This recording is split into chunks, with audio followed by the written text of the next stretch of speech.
Everyone, if you've been enjoying this content, right? If you've been, if you've been enjoying what we've been doing, which is going all around the world in terms of philosophy and all that. When we started off with dead dolphins, we went from dead dolphins to baby dicks, like human baby dicks, Like to 7 Nazi minutes. Germany, to Like all good conversations. like all good conversations. They always go into philosophy bros yelling at each other, talking about Nazis, talking about the Jews, and talking about baby dicks. Of course, these are The high-minded content. You gotta come to sub Prime to for. PrimeCayes You after gotta you sub sub. to me, of course. Yes, yes. It's up to all the gentlemen here, right? They're all actually all really great individuals. So be a part of the communities, guys. Hit that follow button if you haven't done so yet. Hit that follow button. Make sure notifications are on. So you know I'm going live. Do this all the time. Don't want you to miss out on any part of it. We have our Twitter also where we tweet things. So check us out. Discord is where we do all our conversations, including this one. TikToks we find funny videos from the channel, and then YouTube. Is where you find the VODs. If you missed anything, please like, comment, and subscribe. We'd love to have you there. So yeah, hit that follow button now for our channel. You can also sub to the channel too. That's great too. We love that as well. $5. But okay. So we are gonna go to our next topic. All right. This year, the Biden administration has proposed rules to limit the amount of nicotine in cigarettes. This comes after a proposal to ban menthol cigarettes completely, which are popular in the Black community. All of this is in the effort of limiting smoking-related deaths. Should the government be in the business of limiting people's options and enjoying a legal substance? Should people be allowed to decide for themselves what risky behavior they engage in? Or should the government protect citizens from predatory industries like big tobacco? This is like a new thing that Biden is doing, but it's like very much in line with his past behavior. I don't think this. If you had looked at his past policies push, you'd be surprised about this. B Dander, thank you for the 5 hot tier 1 gift subs. That's really kind of you. Thank you for being super kind to this community and to this channel, as you always are. B Dander, thank you so much for that. Subs to the channel, give bits or give subs. We want to support this channel like B Dander keeps doing. Thank you, B Dander. But yeah, so do you this is sort of in line with what we were talking about previously, but like on domestic issues. And I was thinking of our friend Scott while writing this. I was like channeling him as to what he might say. All right, we'll start with our friend Jay Chow. Oh, again. So nicotine is a substance that I personally view as, I guess I would describe it as evil. It is addictive, dangerously addictive, and it is harmful in that it is like typically with another product called tobacco, which then like leads to a lot of bad stuff in regards to health and a lot of like deficiencies when it comes to mental as well as physical. And so then I've kind of always viewed it as like, okay, this isn't a substance that should have been legalized and commoditized in the first place. And I would have much rather had marijuana been its replacement if people just needed to smoke something. That probably would have been the better path in human history if we could have chosen one over the other to commercialize and spread, especially when marijuana just has so many good uses, like in comparison to tobacco or nicotine. So the Biden administration taking steps in order to limit that, I think, is the right direction when it comes to public health and such. Now, like onto the question of like, okay, but it's a legal substance. Well, then we could make it illegal. Legality is something very fickle. We could choose whether or not something is right or wrong, good or bad, legal or illegal, with a snap of legislation and things like that. And so to say like, okay, well, it's a legal substance and whatnot, I don't think is a good argument. Okay, thank you. Haley. Well, folks, we are at the point where we might be getting less nicotine in cigarettes, which, believe it or not, according to both our medical industrial complex and cigarette companies, is a bonus for both, because people are going to have to smoke more cigarettes to get the same amount of buzz, and that's going to mean more cigarette smoke in more people's lungs. So the medical industry also benefits from that. So it's a twofer. It's a twofer for Biden's donors there. So I got to say, though, that between this, the menthol cigarettes potentially disappearing, and then Trump signing the 21-year age limit for cigarettes, folks, this is what happens when you have two teetotaling presidents in a row. All right, for you kids, what teetotalers are the old school version of straight edge. Okay, they're like, I don't drink. They were the part of the temperance movement way back in the day. And Trump and Biden are like the fucking victory of the temperance movement. Okay, neither of them drink, neither of them smoke. And now, what do you know? We've got 21-year-old age limits for cigarettes now, which I oppose on a couple of different reasons, because we have the oldest children in the fucking world in this country now, okay? It's fascinating now that when you turn 18, you can go to war, you can vote, and you can pay taxes, but you got to wait till you're 21 till you can buy cigarettes, booze, or buy a gun now in some states. So you notice that all the things that advance what the powers that be want, you can do the minute you hit the age of majority. But anything that might serve you personally, we better hold that off till you're 21 there. So that's one thing I just wanted to keep in mind. And also, when it comes to smoking, folks, this is just something I want you to keep in mind. All of you within the sound of my voice, every last one of you, everyone here within the sound of my voice, you are eventually going to die. It is going to happen to you. You are not going to jog and sit up your way into immortality. It's not going to happen. You're going to die of something. It might have something to do with your decisions. It might not. You don't know. And so let me ask you something. If you got hit by a bus tomorrow, I bet one of the last thoughts that go like, shit, I should have ate some more tacos, smoked some more cigars, and fucked a few more bitches. That might be, I bet that's going to be some of y'all's last thoughts. Okay, so that's just a thing to keep in mind. Me, I'm gonna get out of this life using every fucking piece to its maximum, and I'm just gonna get out of this life peeling in sideways, and my body, the car of my body, falling apart right then immediately. That's what I want to do. Yeah, And in KOD, when you terms get of hit by that truck, you're gonna be happy.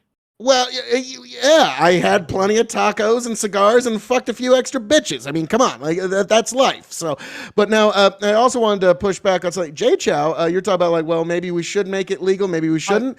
That is so. Just real quick, that is something that because of some of the Supreme Court decisions, that might be left to the states. We could have states that just make tobacco illegal in the entire state now. We're much closer to the laboratory of democracy than our founders actually intended than I ever thought we would. Whether we like or hate these decisions, now a lot of shit like weed's now left to the states, abortion's left to the states, and if you want tobacco now, if you want to make it illegal. And with that, I yield. My liberal utopia. Thank you so much. And Kaylee, right? Kaylee's a man of many skills, right?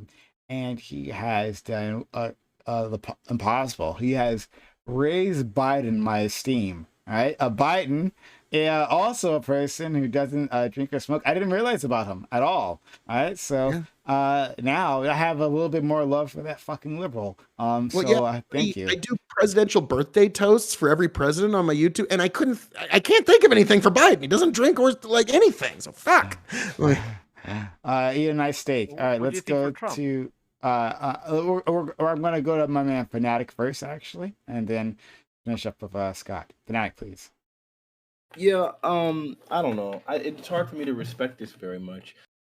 Specifically, like I think the whole like idea of like changing the legal age of smoking cigarettes to 21 doesn't do anything. It's such a stupid thing, but it only works on small-brained, uninformed idiots. Because the average age of people to start smoking cigarettes is 13 years old. Like the percentage of smokers who started at the age of 18 is like less than like 5% of smokers, right? Because their whole goal is to start kids on cigarettes, and then those kids become adults and continue to smoke cigarettes. So this doesn't really do much. And it seemed like this happened like right after they were like all of the like backlash where people were like actually in favor of them banning like Juul cigarettes, the e-cigs, which is absolutely insane to me. Because it's like, well, we obviously know that people are going to choose to do nicotine. if we're gonna do something to ban those things, talking about we've got to get rid of the flavored ones because the kids are gonna get hooked on this stuff. When we don't realize that kids are the ones that are getting hooked on cigarettes. This generation of kids now, it's the least amount of smokers that has existed since like cigarettes have been pretty much introduced into society. So like the idea that like we're really trying to fight for the kids here, that can't be the actual issue, because these vape things actually did help people not to get like super attracted to cigarettes and things like that. Do I think menthols are absolutely like particularly gross? Yeah, they have been. They were specifically aimed at Black folks. That's who they've been targeted for a very long time. They do something specific, that is that they coat the throat so that or they numb the throat so that like you can't feel the pain like from the cigarettes, which makes people a lot more likely to smoke them. Seems pretty nefarious to me, but I mean, what can you expect? Niggas hate people hate niggas. So I think, yeah, getting rid of menthol cigarettes, maybe that might actually be the way to go. And then maybe you can say some more of my folks, just like this abortion thing did. I don't know. I don't use it to respect Biden, but I do think it's a good thing. Okay. Oh, that was interesting ending. Okay, we'll get back to that. Let's go to our friend Scott. Scott, like this one's for you, buddy. All right. Cheers to you. So go ahead, please. Short answer, no. People do whatever they want with their bodies. Long answer, I think Biden, in his dementia-addled brain, had a somewhat lucid moment for just a second. The dementia was still eating away at the myelin sheath in his brain, and the neurons weren't quite firing right. And so he thought he was in 1993 and that he was drafting the 94 crime bill, and he forgot to add in a ban on menthol cigarettes and a ban on nicotine levels, and just use this old junk science to interject dumb shit into law. And this is a great example of why government's so fucking stupid. So first and foremost, nicotine as a compound by itself, that's not an additive in most cigarettes, but is instead just inherent to the tobacco leaf, is not negative. There's no research to show that nicotine is bad. Nicotine helps reduce body weight. It's a protective factor against Parkinson's disease, Tourette's syndrome, Alzheimer's, sleep apnea, ulcerative colitis. Like, it's extremely addictive. And that's why certain things love to have nicotine in them. That's why vapes have the nicotine in them, because people are addicted to the nicotine from cigarettes. But what kills you is not the fucking nicotine. There's I think one study that seems to show that FOX1M nicotine compound might help cancer cells grow faster, and that might be bad, right? And obviously it's tied to things that are regularly massive carcinogens like cigarettes, but that's the tar, that's the smoke, and that's all the other chemical additives that they add to cigarettes, including the preservatives. So a nicotine ban is going to cause people to smoke more cigarettes, like KOE said, and it's also going to do things like outlaw certain cigarettes that have larger amounts of nicotine in them, but have less chemical preservatives in them. Things like American Spirits, right? That, American Spirit has their own issues in Florida and the way that they've been sued, and maybe some of the lies they've told and fraud they've done with chemical preservatives. But regardless, what this is going to do is it's not going to stop people smoking cigarettes. It's just going to make people smoke more cigarettes and get more carcinogens in them and less of the nicotine. And the nicotine, while it be addictive, they're just going to smoke more to get that nicotine fix. It seems like it's a part of a corporate lobbied interest to sell more cigarettes and to, of course, and also to attack the vaping industry, because vaping does not have the tar, does not have, we don't know what the long-term side effects are. But of course we have, these things like popcorn lung and shit like that. And almost every time that they find out about it, it's been black market Chinese products that were manufactured for THC and not for fucking people that are vaping nicotine. And so the fact of the matter is that nicotine's not fucking bad for you unless you're counting the addictive property of it and what it's attached to. And being addicted to those things can be bad for you. So this is just bad government and stupid policies that aren't going to have the desired effect, unless, of course, the desired effect is attacking the vaping industry and making tobacco companies more money, which, I tend to think might actually be the fucking desired effect from our corporatist, corrupt government that works with corporations to poison and kill people on the daily. This is Scott in his happy place. Fanatic, I'm on the CDC website, and I've two different articles in CDC say that tobacco use has increased among the youth, and that it's driven by the e-cigarette revolution there. Like I can send these to you. I can Be right back. I'm gonna get some water. Sure. But like it says like it's been on, and that's what I've been hearing as well. That like because of the explosion of e-cigarettes, the use of tobacco-related products has risen immediately. I'll send this to you. Okay. Rest of Yeah, down. so I think like when it comes to cigarettes, then the youth don't smoke as much. But then as you mentioned just now, e-cigarettes have become really popular amongst the youth, and so then that's kind of just become a substitute, a replacement for that statistic. So when it comes to like nicotine addiction or tobacco addiction, whether or not it's in e-cigarettes or not, blah blah blah, it's still a problem that like we have people who are addicted to this, and I kind of want to push back against this notion that people are just going to smoke more because of a decrease in nicotine. I'd be really curious to see if there's actual like a trend of this. I mean, like I guess the ban just or like the law just whatever act just passed, and so then we'll have to kind of wait and see. But something that I think suggests otherwise is whenever the prices of cigarettes like increased, we did see a drop in sales. Because like people, even though they were addicted, they're kind of just like, okay, it's not worth it to pay these absorbent prices in order to maintain this addiction. It's just not worth it anymore. So then like there's another option of like not just smoking more, but just outright quitting. And that's probably like a desired effect of this law. And the other thing is like, yeah, when it comes to people who are already addicted, that might be the case that they start smoking more. But then you also have to consider the benefit of, okay, well, now there's going to be less nicotine in these products. Maybe there's going to be less new addictions from people who are going to be starting using these products early on. So And I'll add Wait, some context to that, right? I'll be quick. go ahead. Really Or quick, and then Kaylee Kaylee, wants to please. jump in. All right. I'm going to be Wait, real quick. Go But ahead. Go ahead. I'm kind sorry. of an anecdote. When I was in college, I actually was a gas station attendant for a short amount of time. Just, job. And it was an interesting experience, and I got to learn a lot about people.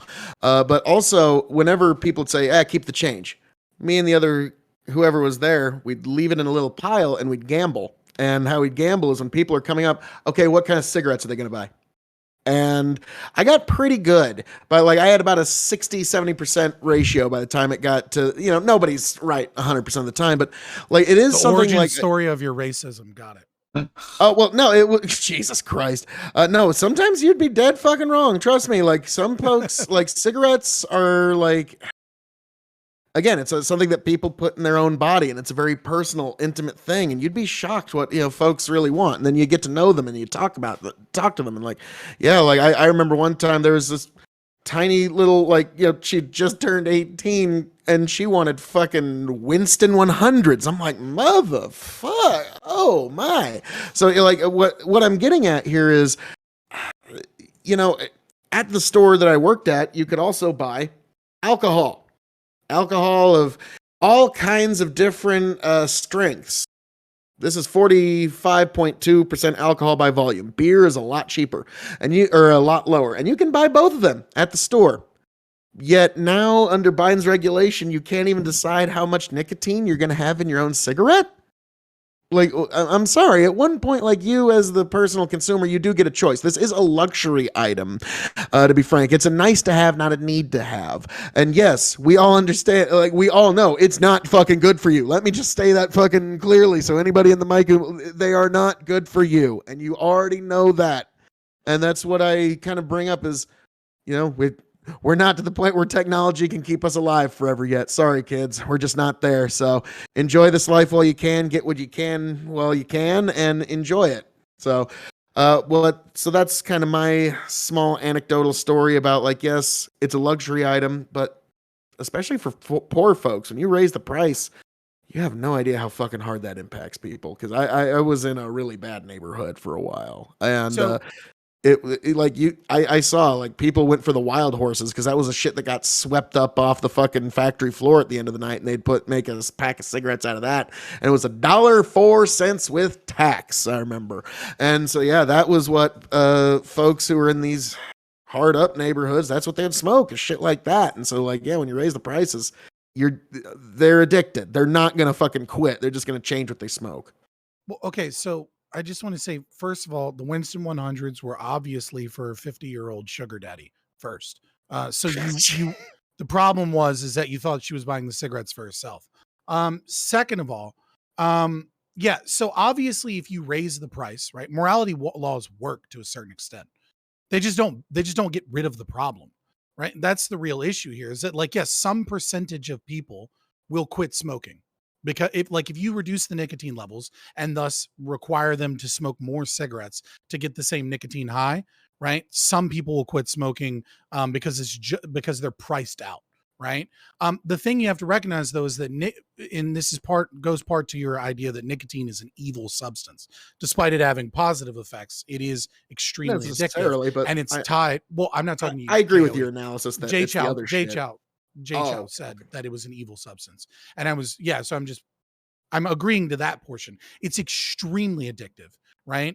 In terms of physical addiction, there's not a lot of substances on earth that are more physically addictive that we see in any wide use, right? Like there's an argument about heroin, opioids, right? And like whether or not they're worse, but obviously they're more destructive. But yeah, so yeah, some people will do that. But the problem with that is because it's so addictive, reducing the amount of nicotine in cigarettes is not going to stop new addicts, because that's enough to hook them. Half of it, 10% of it, 5% of it, it's enough to hook them, because it's not a matter of like parts per billion in terms of the addiction. It's once you start using, you build a tolerance, you get more, the draw is already there. But it may price some people out and they may choose to stop smoking cigarettes. And if that's like your whole goal in the law, I would say that that's arbitrary, that's violent, and that's against freedom and liberty. But like it would still probably be effective to that degree if you wanted to do a utilitarian calculus and say if it saves one person from cancer, etc. The problem is what are the other effects? Because the other effects are what's really interesting here when you're trying to do a utilitarian calculus. This is why it's so difficult to have that as a morality system, because you don't know how many people are so addicted to cigarettes and buy more cigarettes that they choose to not pay other bills. You don't know how much reduction in child support payments not being paid are going to exist because of this. How many people, maybe get a little bit behind on their rent because that addiction is so important to them. What are the butterfly effects of this? And the other thing is what does this do to the vaping industry? And is this designed just to make big tobacco more money by selling more cigarettes, which allows them to advertise in more spaces, which allows them to get more people addicted to cigarettes? And that's the problem with doing this utilitarian calculus on this, is that you're doing guesswork and bullshit to say that, to use the metrics that you want to use to determine that this will be a good thing, but you don't fucking know what the unintended consequences of that are. And that's why, I would say you should just come over to my camp and believe in Rothbardian libertarian philosophy, and you'll know what's descriptively illegal and illegal. So just to be clear, the first thing that I read on the subject, it said that smoking had declined in adults from 29% to 20.9%, nearly 21 of every 100 adults in 2005, to 12.5%, nearly 13 of every 100 adults in 2020. So it like declined about 20%. And then smoking rates, according to Truth Initiative .org, it says youth smoking dropped to an all-time low of 2.3% in 2020 to an all-time low of 2.3% in 2021, down from nearly 23% in 2000. So it has absolutely insanely declined even as of 2021. It's we're it tobacco usage and smoking have just been like sharply declining, and their whole aim has been children. So I feel like when we start like talking about these new laws and things that they're doing, I do look at everything like scared, because we know how much the tobacco industry has been able to successfully lobby in this country. the fact that they're even allowed when we know how destructive and toxic that they are, and we can look at the direct deaths, the fact that they've still been allowed is just because of their lobbying power. Because Congress should have banned cigarettes quite a long time ago. If we were going to be looking at like things like marijuana and banning that, the idea that we would allow cigarettes when we know that those things are insanely more, way more harmful, is just absolutely crazy. And so it scares me because it seems like tobacco knows that like at this point, like they're on the way out. Like everyone is declining declining the usage, and if you can get the youth down to be to 2.3%, that's your product, because that means that you have a short life, because again, like the vast majority of people that start smoking cigarettes start in their youth. I think like over 50%. I think the average age to begin smoking in the United States was like 13 years old. So if you can't get them niggas to smoke, adults aren't making a decision. Anytime I hear of a grown adult that decided to start smoking cigarettes, I immediately think, one, you're a sheep and you're not a person to me, because you have to be some kind of idiot to have that sort of information and start as an adult. Fanatic. Do you think different kind of do you think the studies that you guys are looking at are capturing different things? Because I think that's what's going on here. Because It I could think be. you have three things here, right? You have vaping, which some people might count. You have smoking other things like marijuana, for example, and then you have smoking and tobacco usage specifically. I think what you're showing is that the data does, at least from what I've looked at, the data does show that tobacco usage has gone down massively, but vaping has gone up obviously massively because it didn't fucking exist in Sure. 2000, not really. And also marijuana usage has gone up to a certain degree, which is going to cause cancer rates because, you know, smoking marijuana, unless you're doing dabs or something, you're getting tar and a lot of carcinogens. They do break No, out and smoking even and dabs a vaping little and, bit. and the yeah, thing keep that going. If you keep reading down, it eventually says smoking and vaping among young people declines in 2021 as well. The Okay, same fair report said enough. this successfully helped bring down the teen smoking rate to historic lows. Is also starting to make a difference in the youth vaping epidemic. According to MTF, vaping nicotine amongst teens also dropped in 2021 to 13.3% from its 2019 peak of 18.1%, showing progress in the fight of curb youth nicotine vaping, and signaling the effect to provide education to prevent e-cigarette use, and quitting resources are starting to work. Yeah. So it's both of them are like crazily. Well, I just meant the massive disparity in the numbers. I think you guys were looking at two totally different One things. exception is Nebraska. We still have the highest rate of smoking in the United States. Last I looked, it's kind of crazy. It's one of the few places where there's still places you can smoke in restaurants. Is that why your town only has a population of 50,000 because they all died from cancer? Yikes. Oh shit, my village What's is the like life 350. expectancy of Nebraska compared to other states? it's guys, you got nothing to fucking do there, right? It's Nebraska. Let's go Drink and farm. That's it. But I'm actually okay. So all right. So I have mixed feelings about this. So like, you know, I got those social libertarian vibes where, you know, I want people to be able to do what they want with their bodies, right? Like I've even talked about people being able to, you know, end their lives, right? So I'm for people being able to do whatever, and like the government may not telling them what to do in terms of like substances we currently count as illegal, you know, right? If you want to hurt yourself, that's fine. However, when it comes to big tobacco, like it is a predatory industry targeting individuals, right? I guess what I'm trying to say is that like I'm fine with people making their own choices, but I can recognize when those choices are being influenced. And big tobacco is a industry of billions of dollars, right? Using its influence in any way they can to get people hooked on their dangerous product. And that's the thing that I have a problem with. No, right? Prime, Like I would no. I'd have a problem with big cocaine as well if big cocaine was the thing. Well, I guess it is. It But was. like, This November, vote yes on medical cocaine. Like that's Yeah. coming down the pike in 15 there's a years. Sounds like distinction a here. joke. You're gonna hear There's a it. distinction here you're not making that's really important, right? okay, There's nothing wrong with corporations targeting people with marketing, no matter what. There's nothing wrong with that. What's wrong is two things: regulatory capture and fraud.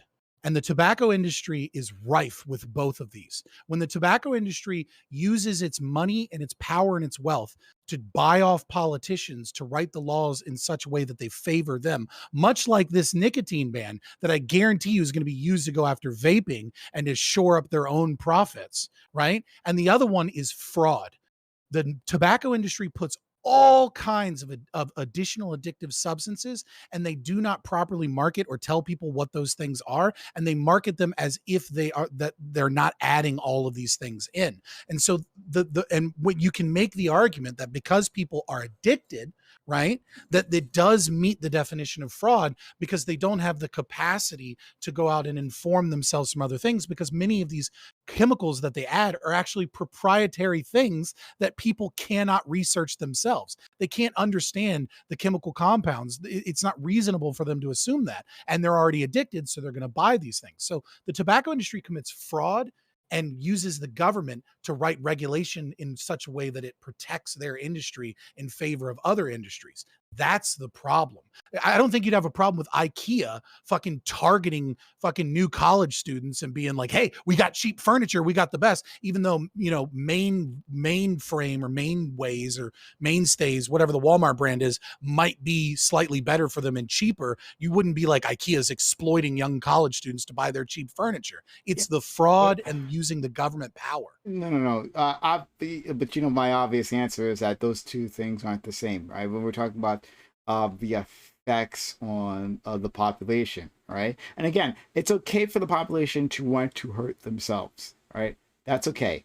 But to push that on, like a company making a profit off of other people's pain is the problem for me. Right. And then, but you don't understand, IKEA is making a profit off of other people's pain because they make cheap furniture that's not that strong. And with the growing obesity epidemic in America, so many fat people are breaking this furniture and they're in physical pain, and they didn't know because IKEA did this to them. Oh my God. All right, look. So like, here's my problem with. So we're focusing on the nicotine aspect, the nicotine level aspect, which is the newest thing the Biden administration doing. But the thing before that, right? Was putting a proposal to ban menthol cigarettes. Menthol cigarettes are very popular in the Black community. Why are they popular? Yeah, that shit was just racist. Shit was just racist. Why are they popular in the Black community? Because the Big Tobacco specifically made a campaign to target Black people with menthol cigarettes. Then they put fiberglass. Then they put fiberglass in them until like the late 90s. And chew. It's disgusting, right? And so this is my problem. This is the dilemma that I'm balancing here. A person's own right to manage your own body, right? Manage your own affairs, and protection from industries that would do them harm simply for their own profit. And that's the thing I absolutely cannot stand. And just get rid of the fraud. Just get rid of the fraud. But it's not. So if the company was absolutely honest about what was in their product, right? Like in other countries, you see like they have different cigarette packages, right? In which like you buy a pack of cigarettes and it shows like someone's blackened lungs, a deceased person's blackened lungs, right? It shows you like gory things that result in cigarette smoke, right? It's not just like the Surgeon General thing that we have, right? Which some people literally don't read. There's some people who've gone years and literally have never read it and still don't know, right? Like it's amazing, right? So to bypass that in other countries, and you can look it up online. This is just looking at. I think France started it. With like dead babies and shit. Like it's like in skull and crossbones. Jesus. And people, they tried the skull and crossbones first, and people were like, the skull and crossbones is badass. Cool. And it didn't work. And they were like, okay, we got to scrap the skull and crossbones. Yeah. And if you like New Zealand, I think does this, and I think maybe Australia as well. But like other places, they do this, right? They have this on the package, and so you cannot like skip that, right? You're gonna see this thing, you're gonna have to ask questions, but then you can make the decision that you're still gonna do it, and that's your business, right? But like if we were perfectly honest as to this cigarette companies are perfectly honest, I still doesn't for me forgive them for their predatory behavior and targeting these communities, right? So you want revenge. They wronged you in the past and you want restitution. That's the thing. You think the Big Tobacco owes the Black community reparations for their illicit marketing of menthol. I hadn't thought about that, but Yes. Oh You my know God. what? Now, I would be okay with victims of people Prime just goes, this suing motherfucker's for spitting. fraud if they could prove the fraud in the way that the targeting was done and lying against It- big tobacco. I think sometimes you don't have to prove like a direct fraud. I would say that like just like if you can see that like this has been their marketing aim and it was something that was nefarious and we can like tie it to some specific harm, whatever, like and they were aiming it at children and things like that. Yeah, I think you could probably like Yeah, I would just argue that the fraud is what made it nefarious, right? Like their It's ability to not just lie about the product and lie it's about the damages that it was doing is what made their marketing so evil. If they marketed, but it was obvious and everyone knew all the chemical compounds and knew how horrible it was from the beginning, it it's might be a not just different story. Well, One I problem think is what the is only nefarious another is most group nefarious of let folks about also Pinhead bought respond. menthol, and it was Yeah, weird it's not hippies. it's not just the fraud. I think like if you can say again, it didn't have to be fraud. It can be like directly on its face. Like, hey, like again, like we already have Surgeon General warnings on these like products that say basically, hey, like just so you know, you're about to cuck yourself. That didn't change anything. Like I would say that if you're aiming it at children and then saying, well, the 13-year-old should have looked at that Surgeon General warning and known what it was actually doing. Like I think like I don't think that that's required. I think we could just say Would like, you hey, make the argue? Would you make the same argument against Minute Maid and getting children addicted to sugar, and that we um, should sue and we should regulate and make it to where children can't drink apple juice? no, I don't think so. well, And I not would say apple that juice. Apple juice is fine. obviously we can Orange see juice. like when it starts coming to like food and things like that, more often than not, children are going to be like fed these things by by their parents, right? Like they're not and I would say that in a lot of these situations, like sugar, while it's addictive, it's not as directly harmful as something like nicotine or something. I don't know, man. Heart disease is, pretty big contributing factor of, I mean, it's the number one cause of death. Some of it from smoking cigarettes for sure, but most of it from obesity. Hey, sugar Sure, do And you our tax is a think real addiction policy to that we sugar as a should culture. consider. yeah, Like I don't know. if I you just view don't think they're like comparable. if you think like if we crack down on nicotine so much that we ought to be cracking down on sugar, a sugar tax is a policy that is really well, yeah, we could really consider that. Right. We Yeah, we it's follow this hyper logic through to effective. conclusion. And what you see is that more and more you encroach upon people's freedom and more you fuck over poor people and more you don't deal with the actual issue, which is fraud and regulatory capture. So Jay Because you Chow, oh that god, he's gonna keep going on down the fraud calculus. thing, which nobody's really Yeah. trying to engage with. But that thing that you're talking about, the sugar tax, is actually crazily effective. So they did it specifically in Berkeley. I think they just like put a tax on sugary drinks. And all it cost was like 10 cents more or 15 cents more. And like in the specific region where like they had did that tax, like the sugary drink consumption dropped by like 50%. It was Yeah. insane. So like those things are incredibly effective. And I don't see why we don't do those things in America, especially where Yeah. like What we're not in ends the up same obesity happening is crisis in like the The West people as you guys just solution are. is making food more expensive. well, It's here's not the good. thing. Like It, that's Yeah. really bad for it, a You don't buy it, certain okay? And segment that's of the how population, No, it folks. wouldn't. In fact, it would actually be incredibly helpful for that specific segment of the population. If that specific segment of the population tends to Let have them like eat a high, cake, if if they're that no if no longer that if sugar that cake. consuming. if that specific segment of the population happens to have like a higher representation of things like obesity or heart disease or any of those kinds of things, and it seems like putting on this tax that would actually discourage them because those people have to make more like or they have to be more mindful of what they're doing with their money. Then in those cases, it seems like you would actually be doing them a service because you'd be keeping them from some of that sugar. Because now, since it's more expensive, then they know that it's going to actually directly impact their pockets. This is the Marcusianism sneaking in, that you can regulate people's behavior for the betterment of themselves. Yes, you can. We can force people to behave the way the state wants them to behave for their own good. Absolutely. Save us from And ourselves from labeling devil it does sugar. nothing to Yeah. detract from the fact that it was proven in a study to be effective and it would save their lives. Absolutely. So if you want to call it Marcusian, I don't give a fat flying. I think it's effective. It makes all the sense in the world. We've seen it happen. We've seen it happen to people's benefits. So yeah, I'm for it. Pick it.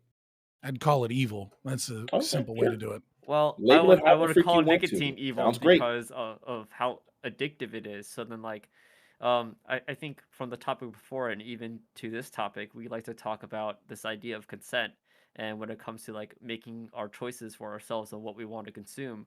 But then when it comes to an addiction, well, once you're addicted, then I would say that it's very hard to say that you're making your own choice in order to continue that product, because what's really driving that isn't really a choice of like mind, but more so a substance has influenced your brain chemicals or whatnot in order to want to. I have plenty of friends who, if they had the choice, would not want to vape. They wouldn't want to smoke because like they know it's bad for themselves, but they continue to do so because it's a craving. It feels good. It might deal with depression. It might deal with anxiety and things like that. And it just really sucks that like there's a substance such as nicotine that like yeah, just by the fact that it is addictive, I think completely breaks away this idea of informed consent. And so then when it comes to the question, this big question of are people able to like be responsible for their own bodies? Well, I think it's like a yes or a no. I think we ought to be able to make choices for ourselves. But then when it comes to like, I think very obvious things that people shouldn't be able to do, then we ought to have regulation in order to either prevent it or de-incentivize it. And I think the path right now for a lot of for a lot of countries and the United States is we're going to continue to de-incentivize it as much as possible until we finally are able to phase it out.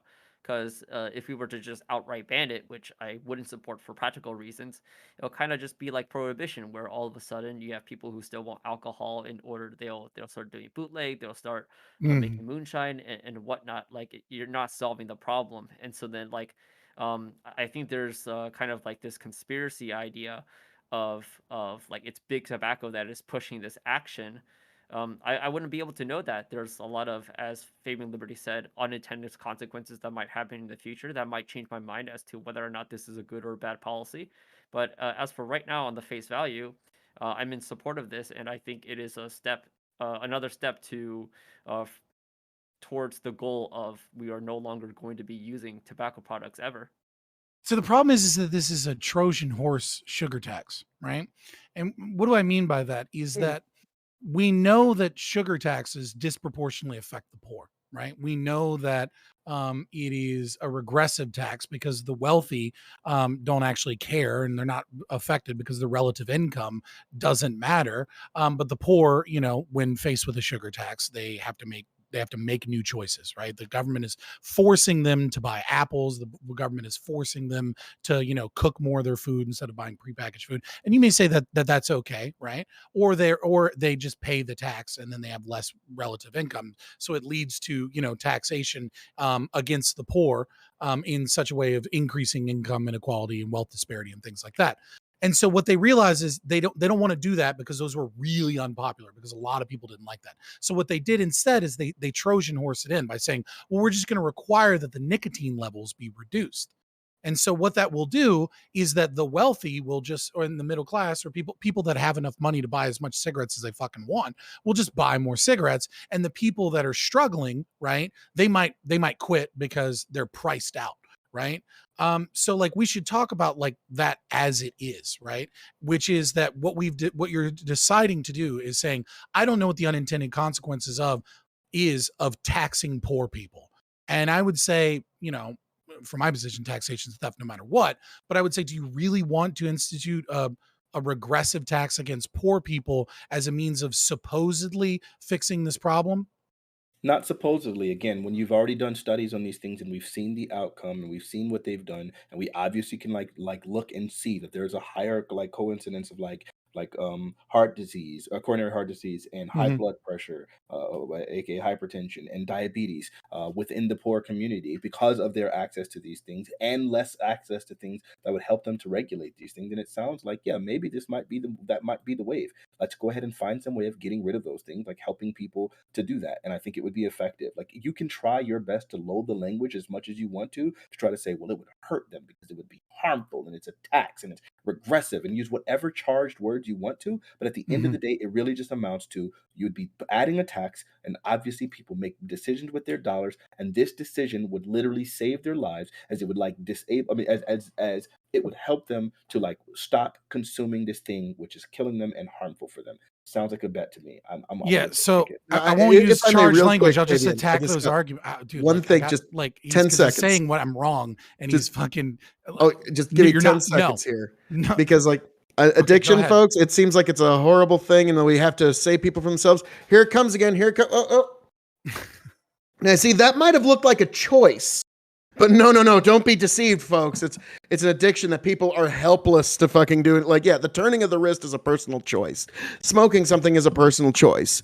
So that's all I wanted. Fabian, that's all Come you on, said. KOE. That's You that's said so disingenuous. Like there are actual alcoholics. That might have looked like I they know what I can't- did they- might have they looked like a can't really choice apparently, control but their it own wasn't usage of apparently. alcohol.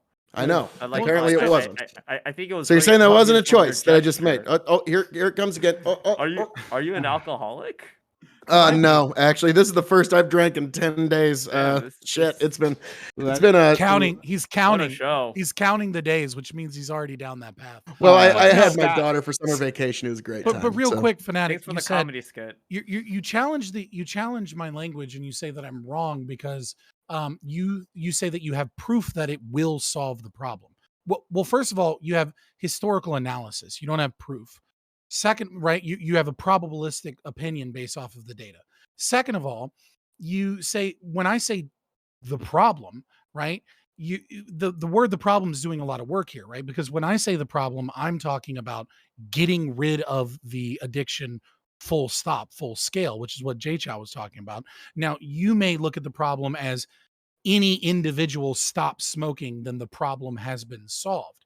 The other thing is that like you just dismiss with the entirety of unintended consequences and say that I'm just being like that I'm just pushing charged language. And I would say that no, like I think that's bullshit. Like we don't know what the unintended consequences are of additional regressive taxes. And I don't think, if you want me to use a different term for a tax that disproportionately affects the poor, like I'll use a different term, but like I just don't see your argument there at all. You're making the assertion that this Okay, will I work, got and you. you Hey, don't have that fact. good. Say it. So go ahead and repeat your argument, like or your counter argument, and do it in as charitable a way and with as soft language as possible. Go ahead and do that. I'm giving you the floor. Please do that. Say it as sweetly and as I'm not. softly as possible. And let me make sure I understand you. Maybe I'm that's not. what Sure, it is. you write a poem about I'm it. not. I'm not here to dance for you, Fanatic. Yeah, I like thought either so. you can answer it. Y'all or you heard can that. All right, it's counter. good. No, you're fine. Never mind. I got you. That's You've been the engaging weirdest with me request I've greatly. ever heard in a debate Yeah. ever. Well, I thought Scott kind of volunteered to do that. No. I don't No, remember. apparently. No. We will have to get No, to the when court he said, stenographers "I on that could one. do this," I guess so. It speaks to his ability, but whether or not he actually wants to. Uh, Well, I think like to speak on more about on the unintended consequences. When it comes to policy making, there's always going to be unintended consequences because I don't Fact. know if it was what you said. Like we don't have like a magic crystal ball that tells us like what are the real effects of anything that we're going to be doing. Policy making is something that is more of trial and error than Mhm. like really anything else. And of course, when it comes to policy making, it's best to have as much information as possible, as much evidence as possible in order to make sure that we're not just like throwing darts in the dark, right? Like we're not just trying to find a needle in a haystack. We could be informed of what to do in terms of our actions. And I think like when it comes to this policy, it's going in that direction now. Like again, I'll reiterate, of course, unintended consequences are very real. If there's something that happens because of this that I don't like, then I'm bound to change my mind on this policy. But as for now, I'm sticking with it. This is good. I don't see any evidence to suggest that like all of a sudden people are going to be using or like smoking more because of less nicotine. If anything, all the evidence that does suggest is that there's going to be a decrease whenever there's going to be more regulation and whatnot. And then like to speak on the tax and like the regressive stuff, I mean like saving poor people and doing harm onto rich people, there's a group of people out there who are really into that stuff. So I don't know if this is like the right argument that That's a good quip. you want. It's a good quip. Um, I'll just say, yeah, I agree with the first half of everything that you said, right? But the problem is you don't know, and because you don't Yeah. know, you shouldn't be using coercion to try and force people into behavior off of a desired outcome that you don't even know you will actually achieve. Well, This I is don't the think that problem with coercion is- consequentialism. I don't think that We've coercion is seen it. bad though. Like that's just the nature of government. The government is inherently coercive. Now, like If whether or not that coercion's not bad, then maybe I should engage in some physical violence against you to force you to do what I want you Well, to see, do. that's another thing, is that like there's a difference between coercion and violence. So then, like when the government coerces me with, hey, if you were to break this law, there's jail time, there's prison time, there are fines, there's death penalty and whatnot. That's coercion right there. That's a threat towards an action that limits me on what I could do. But the reason why that happens is because, well, if it doesn't, then it's kind of like anarchy. Well, then again, maybe you'll like that.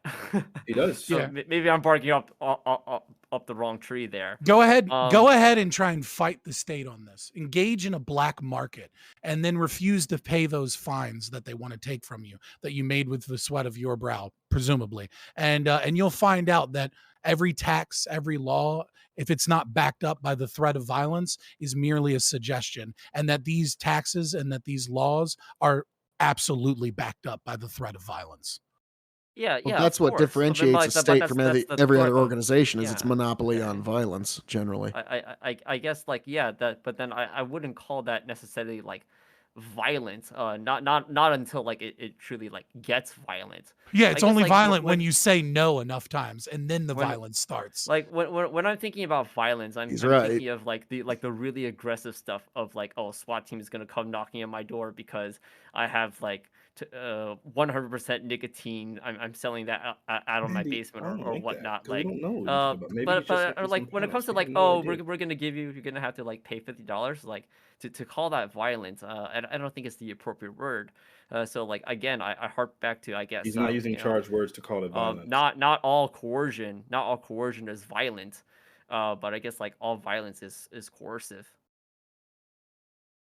Not all violence is coercive. I would just respond No, it's again the with other my way around. statement, right? Clearly. Like that these laws are Oh, ultimately backed up by the threat of violence, and that if you say no long enough, you will meet that physical violence.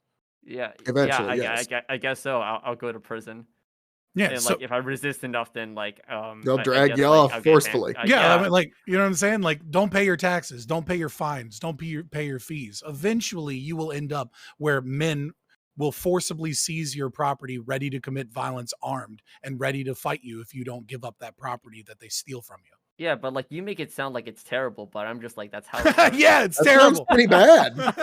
I don't want less than cops good. fucking stealing Yeah, my Jay Shaw, shit. yeah, like, you're right. hey, What he hey, does, hey, this is hey. the Fabian rule. He just what he says it and as charged a way as possible to try to make it sound awful. But he really doesn't actually have an argument. He's just using charged words to Yeah. make it threatening. If he was to try to repeat this exact same phrase in a non-charged way, you would see that it's basically just it's nothing.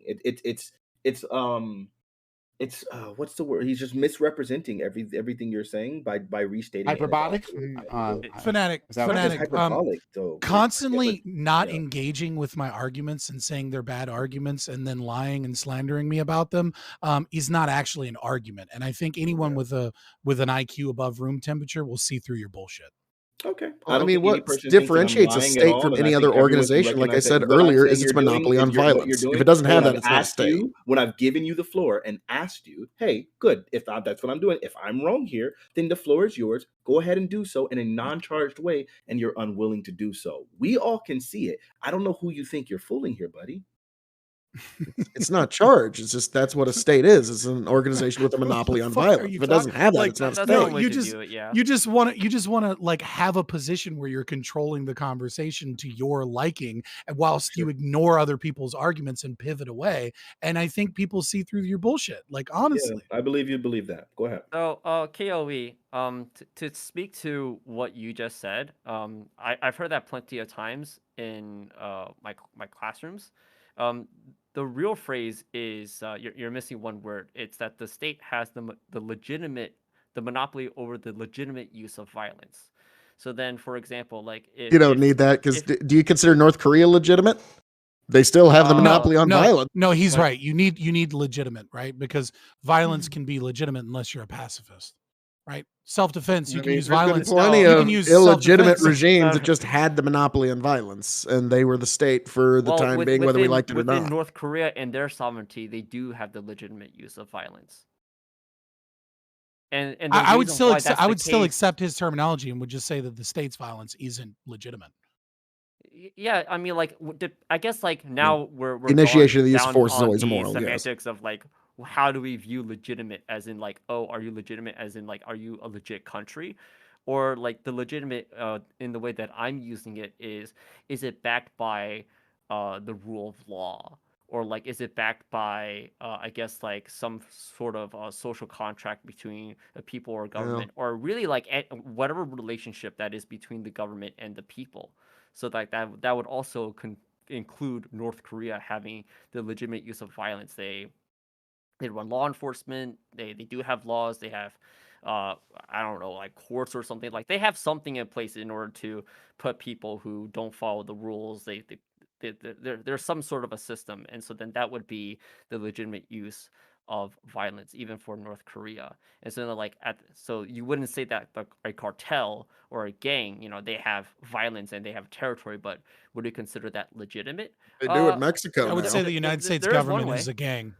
Yeah, I mean, you got to remember then you would the also have, Mexican like, government was actually routed in open battle in October of 2019 when El Chapo's gang actually went up against the Mexican military, and the Mexican military is fucking routed. So they don't actually have a functioning government anymore. It's actually kind of run by the cartels there. So, like it or not, they have the monopoly on force in Mexico, and so they kind of run things, whether anybody likes it or not. Mm-hmm.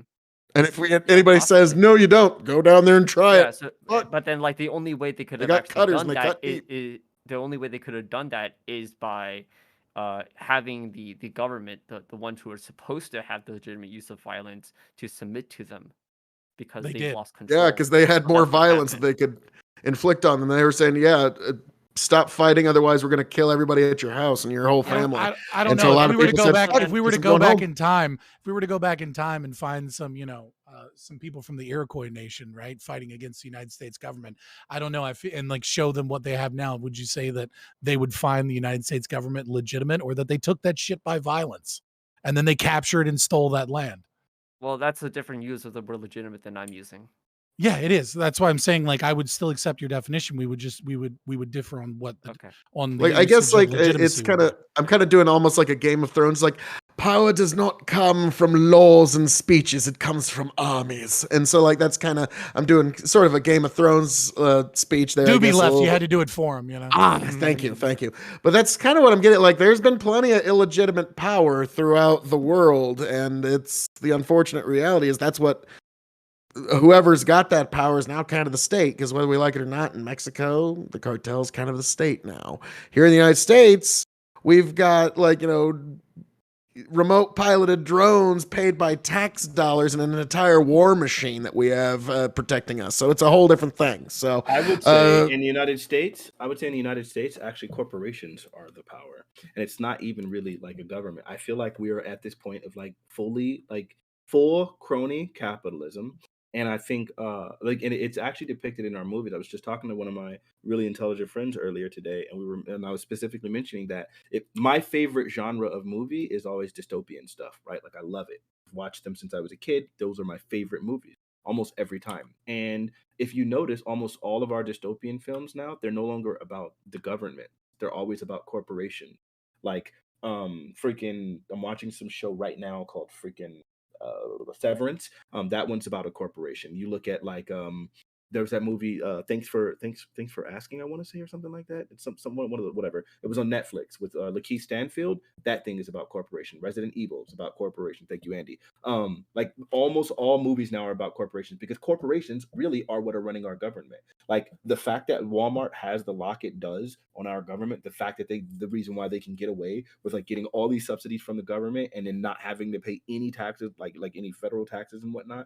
And that, like, that's the blueprint. McDonald's is doing the exact same thing. The tobacco industry is, like, literally lobbying our government, and, like, they have all this say and all this power. Like, you see it everywhere. It's like that's the world that we're living in nowadays. So I would say, yeah, power is really whatever anyone you can get everyone else to submit to.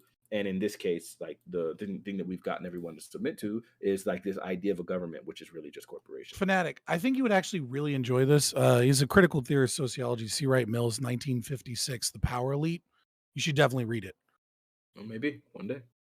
It's 1956. He's talking about, like, the government, the state, and corporations and the military industrial complex, post World War II, and the ways in which the elites throughout our history have changed from the intelligentsia that weren't really like corporate, and the way the corporations kind of like captured power, and the way that they kind of like the new elite in terms of education and schools and nepotism and the way that they control government and work against each other. He's a bit of a commie for too much for my sake, but I think you'll actually really like it, and it'll help you argue that point better.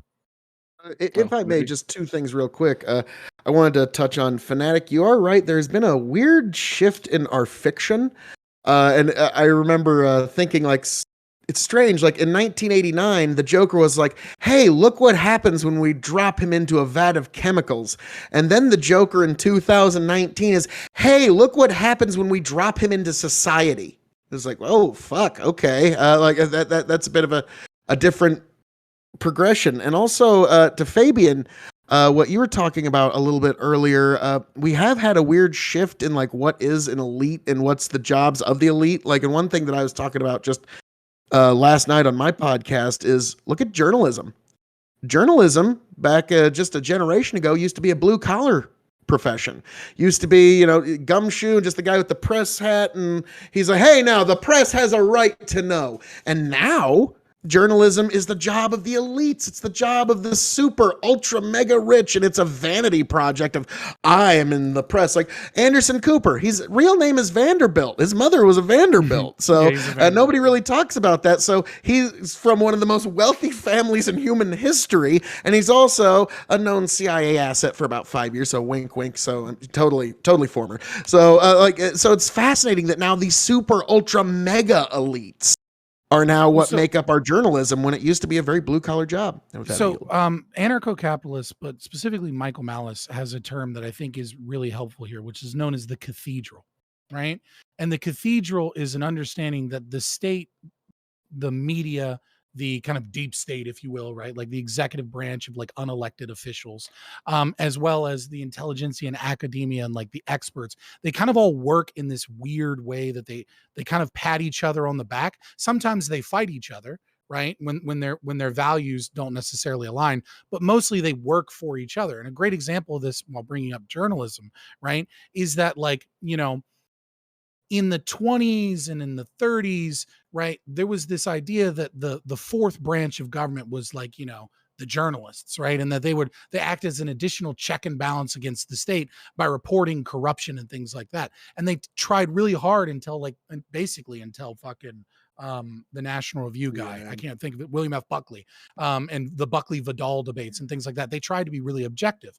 But now, Edward Snowden reports all of the horrible shit our government is doing, reports that they're spying on us, proves that John Brennan is lying to Congress, and now the guy works for fucking CNN, right? Like, and they're working with the intelligence community, right? Like, the major media journalism, including Fox News, I want to fucking add to all the right wingers out there that go, not my Tucker Carlson. He gets a little bit of a slip to talk shit from time to time, but let's be honest, he's got a fucking short leash on from what he can and can't talk about. All right. Even Fox News, your beloved right wing, they all fucking work with the state and pat each other on the fucking backs. And so, yeah, corporations have taken over much more power. I always say we live in an oligopoly masquerading as a republic, masquerading as a democracy. People think we live in a democracy. We don't. It's a constitutional republic. But the fact of the matter is that those with a lot of money and power fucking decide what we can and can't do for the most part.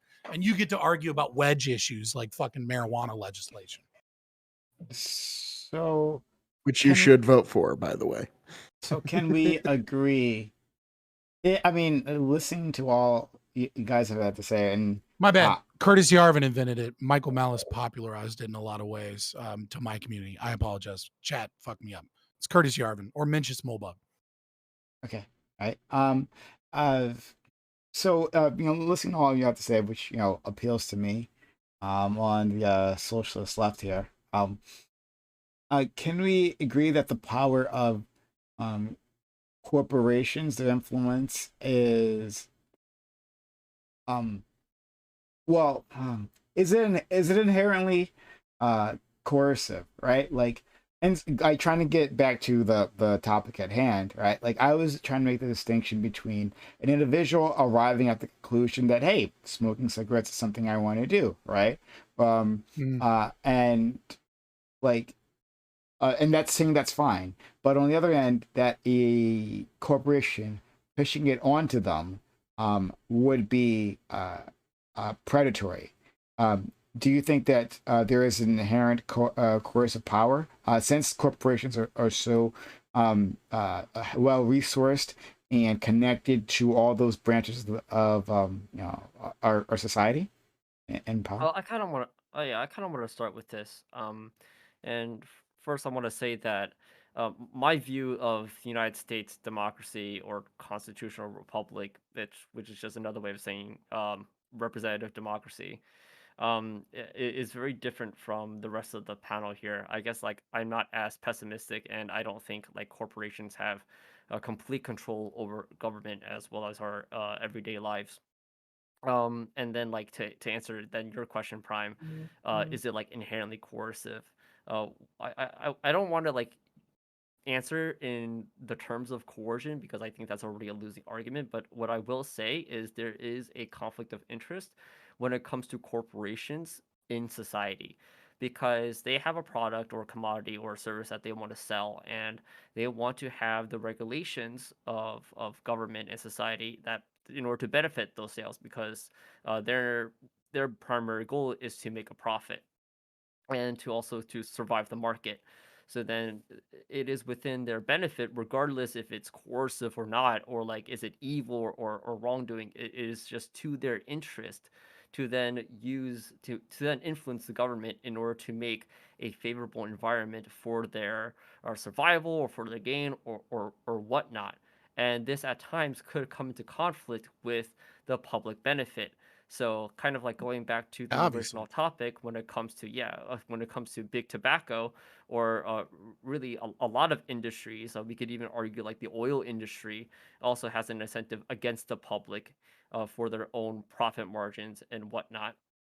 Uh, they will do that stuff in order to in order to get more money and whatnot. It's called So regulatory capture. That's the yeah, term. yeah. There's a power dynamic. There's a conflict of interest. There's an incentive structure that kind of leads them towards those actions. So then, what then is we kind of hope that the government does is because well, companies they don't vote. It's people that vote, and there's more people than there are number of companies who could whatnot. Yeah, yeah. There's also the influence of money. So there's a lot of factors to be at play. So then the hope is that you kind of have Congress to regulate that, and then you also have other organizations that are I guess like less bound by the laws of profit driven decisions that are then going to help us get the information in order to regulate and whatnot. And so like there's a whole organization, there's this whole network that kind of like bind society. But I think at the end of the day, what a lot of people miss when it comes to the talk of, oh, corporations are evil, is that corporations are also necessary in order for our society or current society really to function, because they're the ones that give us our services, commodities, and we often don't think about how they do offer us a lot of good things, a lot of necessary things in order for us to live, and things like that. And so then, like when it comes to corporations or evil kind of talk, we kind of always pinpoint as like big tobacco or big oil as like the image of all corporations. But yeah, So it's a necessity to life. okay, so I think you said some viable things there, but um, I well, okay, look, I think that corporations as they stand are like sociopathic. That they're designed to be that way. That's their incentive structure. It's sociopathic, right? But it tends to be like okay that they operate this way for the most part. For most corporations, which I think is what you're trying to get at, is that like they just they're just these entities, and they're like going for profit, and but that tends to line up because hey, it's IKEA, and I want IKEA's furniture because I want cheap shit that'll last me until I move out of my apartment or the fuck, right? So just like, don't be obese to break it. don't be obese. Don't be obese, apparently. But like, yeah. PrimeCayes showing his fat phobia. Let's go. Okay. All right. Oh, y'all. Oh, don't worry about none of that. There, as the resident fat guy on the panel, I will say there will never be fat solidarity. It's never going to happen because, like, even if if I see a guy that's like 40 pounds lighter than me in a Walmart, he'll be like, "Look at this fat motherfucker over here." It's like, so yeah, there's no fat solidarity. Don't worry about it, folks. It'll never happen. That's interesting. But so go back to it. Yeah, so like most of the times, like their search for profit just kind of aligns with us, and it's like not that big of a deal, right? They want to sell more products, make more money, maybe dodge some taxes, which is a problem, but still, it tends to work out. But for corporations such as Big Tobacco, right, when they're selling dangerous products, right, or Big Gun, or all that stuff, right, like when they're selling products that are dangerous to the community, I think I can differentiate them. I mean, maybe other people would draw the line in other places because they think maybe certain products are dangerous that I don't consider dangerous. So I guess it's up to them. But like those sociopathic behaviors line up with like hurting the public more, encouraging the public to self-harm in a way they may not have otherwise, which I think is the problem, right? I'm okay with someone deciding that they want to take their own life. I mean, I don't want them to, but I'm okay with them deciding to do so. But I'm not okay with someone trying to convince them to take their own life, right? That's my problem. And so corporations are that person in the room, right? But magnified because of their power, their resources, their connection, right? And the way they can infiltrate all parts of our life. So that's my issue there. I think, well, okay, one last thing about corporations, not Big Tobacco, so leaving that aside, but just generally in terms of corporation, I think maybe if we change their incentive structure, that like in terms of their stock, having to get a return on investment for their stockholders, right? That being their top priority for publicly, traded companies. Then if that was not the case, then I think they were much better. I think they were much better in the past before when that wasn't the case. When they have to focus on these short-term gains, and even they're still pushing to advance their profits. The fact that they could do so in a long-term horizon, not worried about like the next quarter and the next quarter, right? That they can make decisions like even for their customers that, well, we'll lose money in the short term, but this will be better for our customers. So let's just do that, right? In long term, we'll build customer loyalty. So like that's the last thing I'll say there. That's state intervention that causes them to have short-term goals like that, right? Like it's to the benefit of a company to succeed in the long term. The problem is that you have a fractional reserve banking system, and you have a state that works in league with this system, and quantitative easing and all these other wonderful things that intentionally tries to inflate the currency. Right. If you had a currency that was far more stable with much less inflation and even possibly deflation, what you would find is that the appropriate forms of investment would be long-term investments. But the problem is that these corporations work off of short-term gains because of the way that we have an inflationary system of our currency and not deflation. I'm sorry, I thought you were going in a different direction. And that like corporations have a fiduciary responsibility. They do as well. They have a fiduciary responsibility. I mean, well, also in their articles of incorporation, every corporation, when they're formed, they have to have in the articles of incorporation that they will follow all state, local, and federal laws. And so that they have to follow all laws of the land if they're going to be a corporation. So that's just in any of their bylaws. So it's one of those that if you don't like corporations, well, I mean, there's laws for that. Vote for the right people, folks. Get out there and vote. We got midterms coming up. Be sure to get out and vote. I don't think there's anybody you can vote for that's just going to vote to get rid of corporations. That's just not going to happen. Like they're like no, probably not. But that's not feasible either. But like, that's what you want. Let Fanatic finish. Okay, yeah.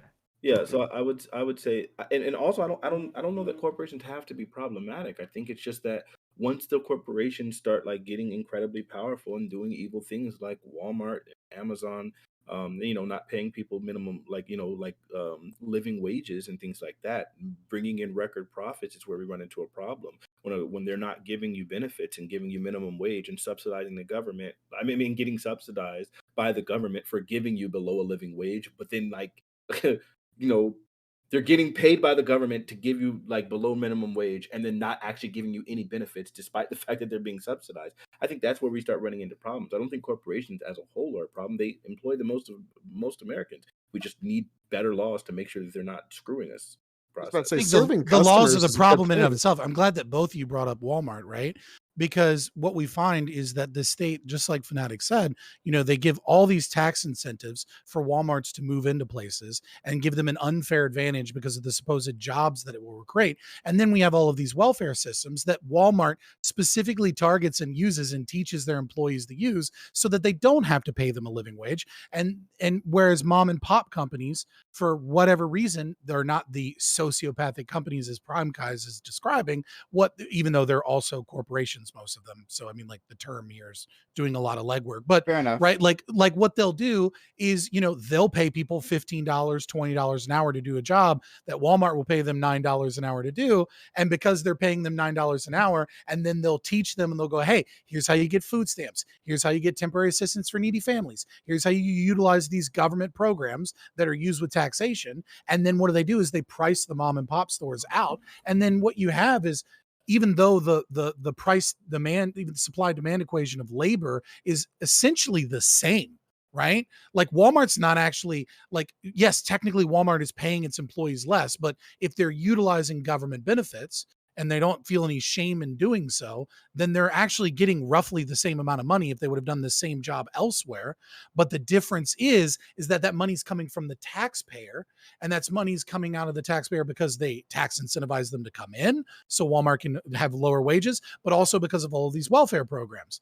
The problem here is that the state is subsidizing Walmart both with social welfare as well as with tax incentives that should be fucking illegal. The idea that you can have a stadium or a Walmart and it can get a $200,000 3-year tax break to come to your small podunk town and then force all these small businesses out is fucking insane to me, right? But again and again, what you find is that it's not the market that is causing the problem. It's the large corporations that are taking advantage of the fact that the state has the ability to set all of the rules on taxation and has the ability to regulate these things. And small businesses can't keep up with those regulations, or they're not diversified enough to be able to have those regulations, or they're competing with these large companies. I mean, for Christ's sake, AT&T, right? They basically stopped cell phone technology by like 10 fucking years by buying up all fucking kinds of IP patents and things like that. Like, the world would have had cell phones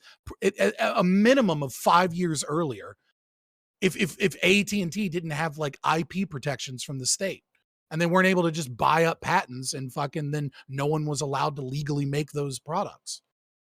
Yeah, I mean, I guess that's the thing is like, it sucks, but it's also like we get so many benefits from it. It's really hard to just like easily just say, oh, they suck, right? I mean, think of like Amazon, like my friend was mentioning earlier today. Like back in the day, if you wanted to order something from Amazon, like I mean, if you wanted to do online shopping, it was terrible. It took you forever. It took it forever to get to you. It just wasn't good.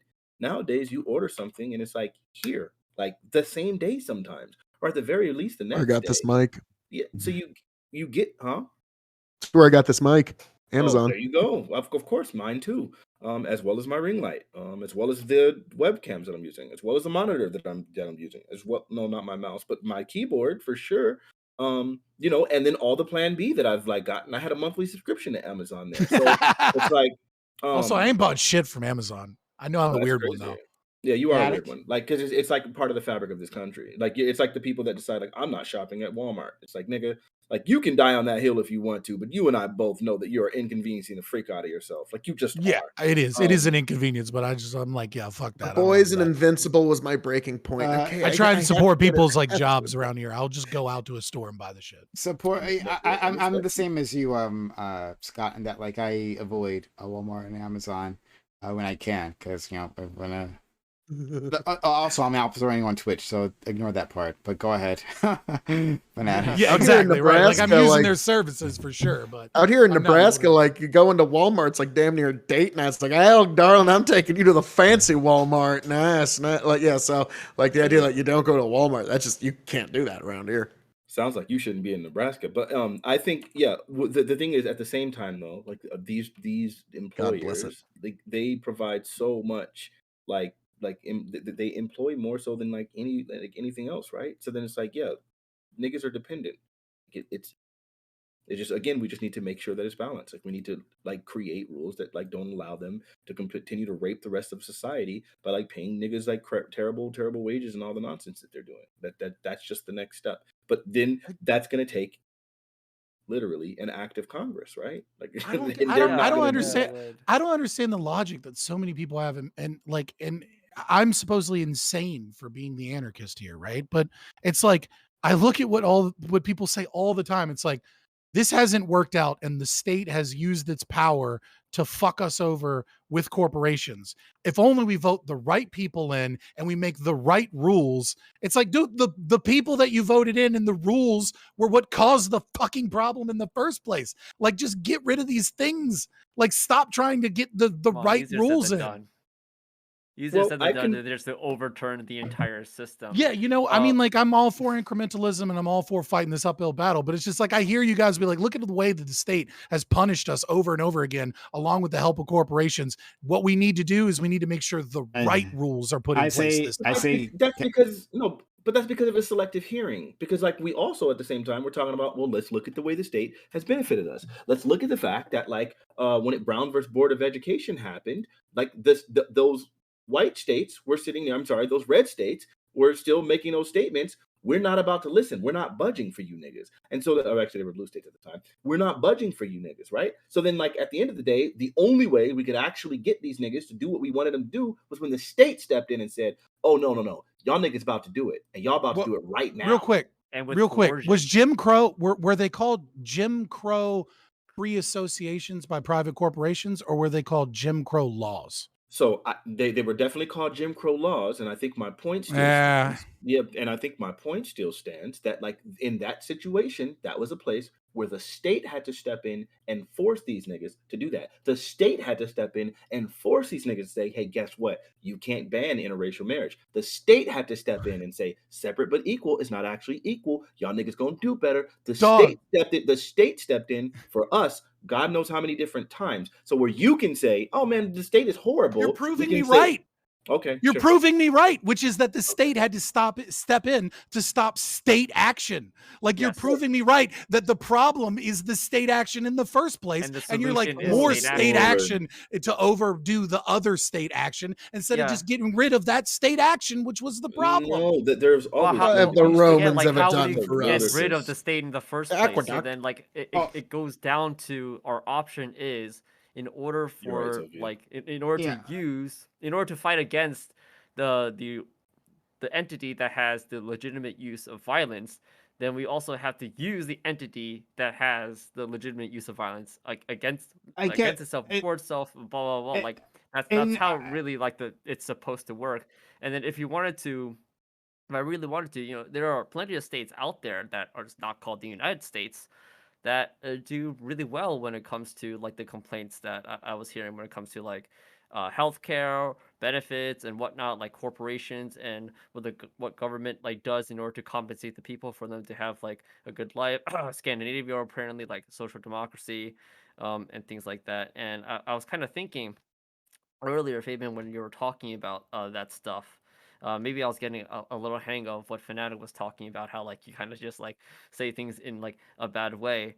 But then like the thought occurred to me that like I wouldn't want companies to provide like these kinds of benefits to people, such as healthcare, dental, vision, or whatnot. I wouldn't want them to do that because I don't trust them. I don't Why do think you that trust should the government? I would much rather trust the government and have like some sort of a public option or Medicare for all that is able to do that, because like I Chichao. just What's up? I got a I mean, challenge like, for you. I'm not finished yet. I'm not finished Oh, yet. shut the fuck But up. then, You're so like, nice about it. I'll like, stop.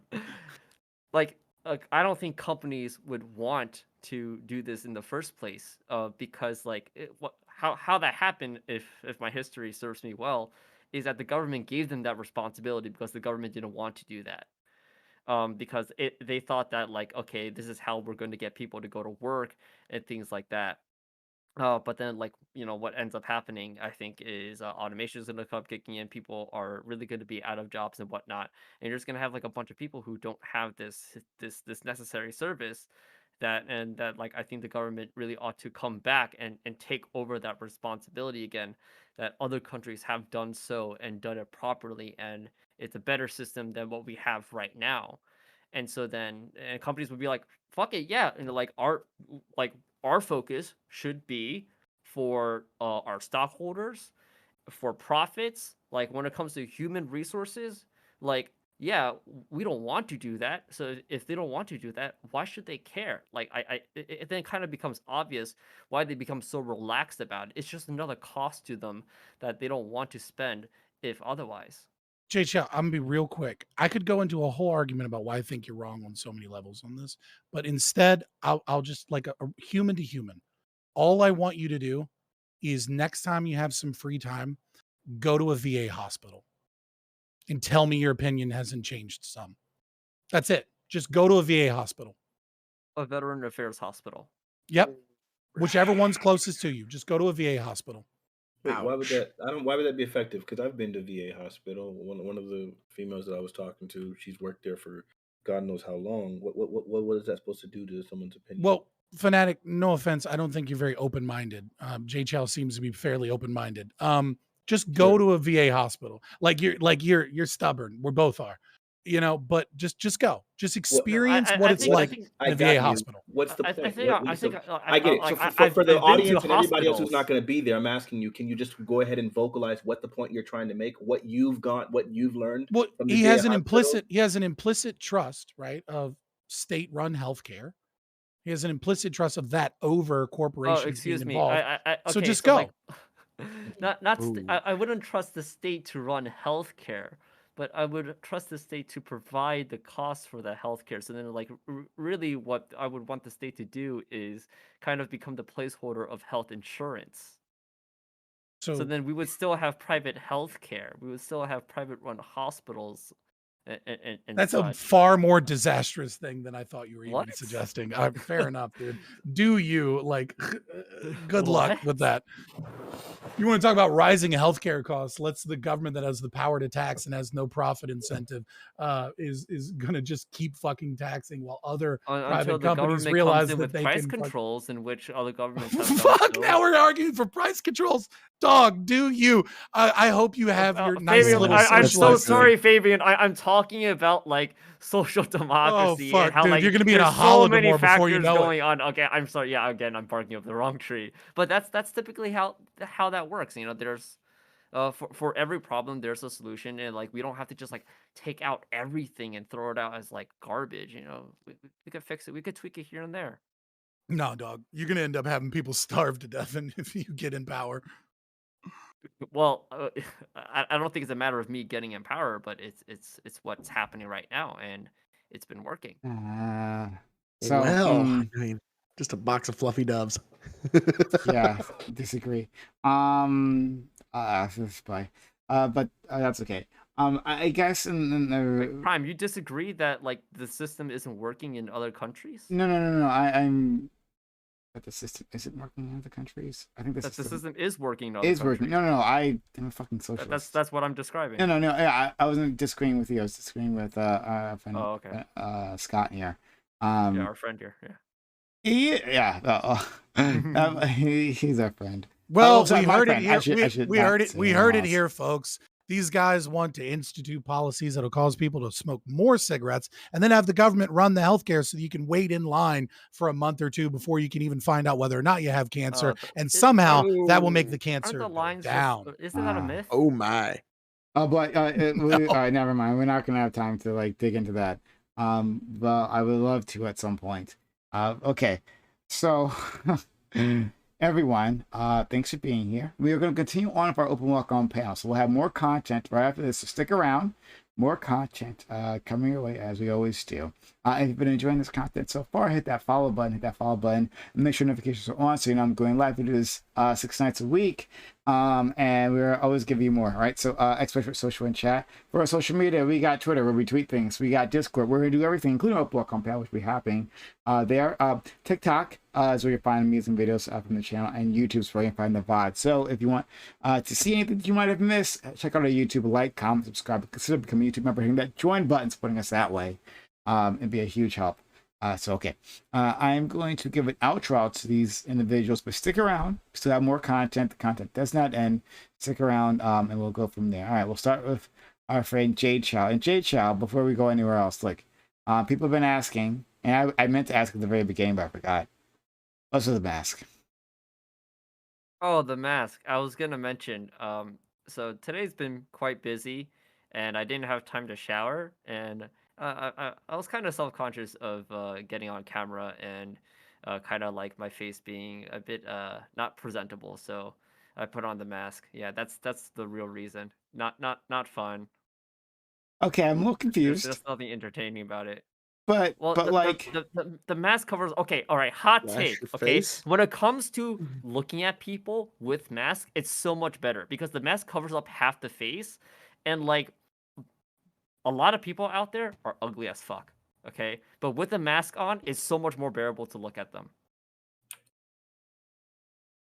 well, okay. This is true. This is true. Sure. I mean, if you're looking at good people, sure. But I don't see how. Yes, you didn't take a shower, but unless you have like flecks of food stuck to your face or something, then you'll be fine. Flash yourself off in the Yeah. sink Well, once? Prime, how the fuck would you know, huh? I've had this mask on this entire time. You don't know, do you? I assume that you were a regular functioning individual, so that was my fault. I That's right. apologize. I would be, but then I got a message all of a sudden this afternoon that I to be on this event, and I thought about it. I was like, okay, I'll put on my schedule. Now I'll share a part of the blame in that I wasn't very good at balancing my time today for me to. I would have much rather have taken a shower beforehand, but I just didn't have the time. Okay. All right. Well, that's okay. All right. We advocate for people to do whatever they want with their own bodies, right? And we appreciate you, Jay Chow. Thank you, seriously, Jay Chow, for coming through.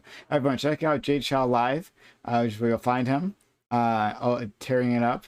He's honestly, Jay Chow is one of the first people I met, our first other streamers that I met here on this platform. And he's been a great guy, and I've always been thankful to have him around. So thanks, buddy. Yeah, Okay. likewise for me too. I would also want people to check out my YouTube channel, Jay Chow, just Jay Chow. That's where I'm uploading videos on political science. That's what I studied in college. It's kind of been memed on here. Thank you, Fabian Liberty. But it's always nice to hear some philosophy and poli sci talk from the rest of the panel. It makes me feel at home, I guess. All right. Well, I'm glad we could provide you with that. All right. Well, next we'll go to our friend Kate. Oh no, actually no, we can't. Not that's. Well, I can't let people follow you again. So we'll go to our friend Scott, Fabian Liberty Scott. Thank you for coming here and being as cantankerous as you always are. I resent that accusation, sir. I don't think you do. But thank you, seriously, for coming through, man. You've been absolutely fantastic. So shout out to you. Anuritas, thank you for the 200 bits. And to the presses, thank you for resubbing with your Prime Gaming. We're about to get a hype train. Guys, you can support us that way. Subs to channel, get bits, give subs. That'd be awfully useful. Hope let's get that hype train started. Please go ahead, Fabian. Or Scott. Yeah, my name is Scott from Fabian Liberty. We're a duo anarcho-capitalist stream. Do philosophy, we do interviews, we do news reactions, debates, all the gambit. What we don't do is play a ton of video games, which is weird on Twitch, but you should come check us out, Fabian Liberty everywhere. We've got a decent backlog of interviews, and we should be doing some more in the future, talking to LP members. We talked to Tulip R. Richie before he sued the NHS And right before he sued the NHS and, had that whole retweet thing with J.K. Rowling and stuff. It's a pretty good one. Talked to Buck Angel. We've talked to people from Post Millennial. We've been doing a lot of those, a lot of libertarian stuff too. So definitely come check us out. Like I said, Fabian Liberty pretty much everywhere. On Twitter, if you search Fabian Liberty, it's Liberty_Fabian, but you'll find it. Thank you for having me. Okay, great. Thank you so much. All right. Moving forward, we have my man, Mr. Fanatic, and Fanatic person. Absolutely always welcome here on this community, right? And happy to get him around, especially when we can get him fired up. Those are the best moments, right? In fact, I think I prefer it when he's like pissed at me, because I think you provide the very best content when you can't stand the way it's coming out of my mouth. So Fanatic, thanks for coming through. And you're muted. The best words from I man. to agree with you 100%, because I think when I'm really mad at you is when I get to be honest, and I think people really like when I'm exposing you for the bad takes that you have, and I think that's just a cool thing to do. You're a leftist, Prime, and it's just an awful place to be in, especially in this great country where we've seen all of these amazing things that have happened through capitalism. I don't know, it's wild. Anyway, twitch.tv/Mr. Fanatic, music under the name Fanatic, FANATIQ. I have the best ear on Twitch. I can replicate pretty much any song with the best accuracy of any person that has ever been on Twitch. I do music. That's what my real passion is. Politics comes second. You have any questions regarding anything, all things Christianity, I think I am a biblical fundamentalist who actually actively reads his Bible. So if you have actual conversations with actual Christians, or if you want actual conversations with actual Christians that are actually informed about what they believe and aren't just listening to some random person or just going off of whatever they think to be correct, but actually listen to the Bible, I'm that guy. Thank you so much. Oh boy, we need to have a talk. Oh man, we need to have a talk. Guys, we have less than a minute left. See if we can get this hype train started. It'd be a huge help to the community. We just need one more person to start up. Sub channel, get bits or give subs. Let's go to my man KOE Nation. Right. I haven't seen him here in quite a while, and it's been a hole in my heart. Right. My soul has not been the same. So thank you, my man KOE, for stopping by. You added a lot, like you always do, right? So you're always welcome here. Thank you, buddy. Thank you, sir, and thank you for bringing me on this evening to this amazing show here at the PrimeCayes panel. And we still got hype coming, folks, and be a part of this story. Give back to this community, this amazing show. Prime, thank you for having me on this evening, and everyone within the sound of my voice. Thank you for being here. Thank you for joining us. I hope every last one of you makes it right back here. Happy, healthy, much the wiser. You can find me, Phil KOE, the man of the hour, the man with the power, the man that makes the other podcast cower, the prince and potentate of the political parlance, the lord of the Scottish Highlands, and one damn handsome man, if I do say so myself. You can find me at KOE Nation on YouTube. I just dropped the link in the chats, folks. KOE Nation on YouTube. Hell, there it is. One more time just for you. I'm never above shameless self-promotion, all you beautiful people. Thank you. God bless. Raise a glass to yourselves, folks. Your glass, your cup, your tankard, your chalice, your stein, your flask, your vessel of any kind, and just raise it to yourself. God bless every last one of you. Thank you for being here in this journey we call life. Be a part of this story. PrimeCayes. Follow here on Twitch. Subscribe on YouTube, folks. Of course, right after KOE Nation on YouTube and Twitch. But folks, thank you. God bless. Catch you on the flip side. Oh my God, you're so perfect. Like I need KOE, right, to come with me on dates. Right? Like I need this man. Prime is the man you need to understand. This is the man that can, and he's got the plan. You need to I just hype you up on dates. Like that. Oh God, that'd be great. Yeah, God, you're amazing. I love KOE so much, right? Like, and I mean, like KOE and I don't agree on lots of things, but like, it's just this is a friendship though, right? That goes beyond like politics. He's a fantastic individual. Thank you so much, buddy. All right, we are going to continue on for our open walk-on panel right after this. If anyone here wants to join us, well, we'd love to have you. That's okay. But if not, it's fine. Thank you for spending your time, your energy, your knowledge, and your passion of my community. I know they appreciate just as much as I do. Have a great one. Thank you. Bye. Good night, everyone. Bye.